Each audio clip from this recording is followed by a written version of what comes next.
Kariz xolangizga chiroyli gul olib, nimaga qaynonangizga xunuk gul oldingiz deb yozishibdi. Bu xunuk emas, bu chiroyligina gul. Faqat bir dona gul oldim xolos. Chunki buning ichiga pul qo'yib bermoqchiman. Tuvakda gul bersam, qaynonam qaramaydilar. Tuvakdagi gulni o'stirishni ham bilmaydi, qarashni ham bilmaydi va ertalabdan kechgacha qaynonam ishda bo'ladi. Shuning uchun men qarashimga to'g'ri keladi. O'zimga o'zim gul olmayman, to'g'rimi?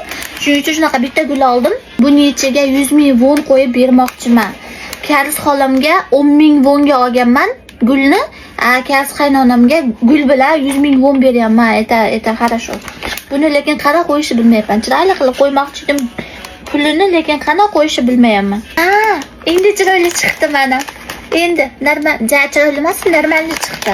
Endi buni ish qilib odatda tagida suv bo'ladi. Kichkina kapsulaga suv solib berishardi, lekin bu safar suv bermabdi. Shuning uchun bu ish qilib ertalabgacha o'lib bo'lmasa bo'ldi.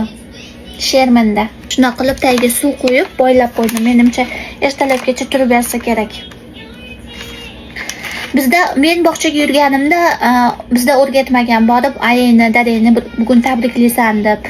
Unaqa bo'lmagan, faqat ayollar kuni bor va erkaklar kuni bor. O'shanda tabriklardim xolos. Agar hozir ota-onalar kuni paydo bo'lgan bo'lsa, kommentariyga yozib yuboringlar. Yana lo'qqa o'xshab bilmay yurmay. Endi buni yashirib qo'yamiz xonamga. Yashirsam qaynonam ko'rmas ekan. Mo'tepaga yashiraymi ekan? Tepada ham joy yo'q. Voy, hozir bir mashitga tiqib qo'ysam ko'rmasmikan qaynonam yo ko'rarmikan? Nima deb o'ylaysizlar? Korоче, nima bo'lsa bo'ldi.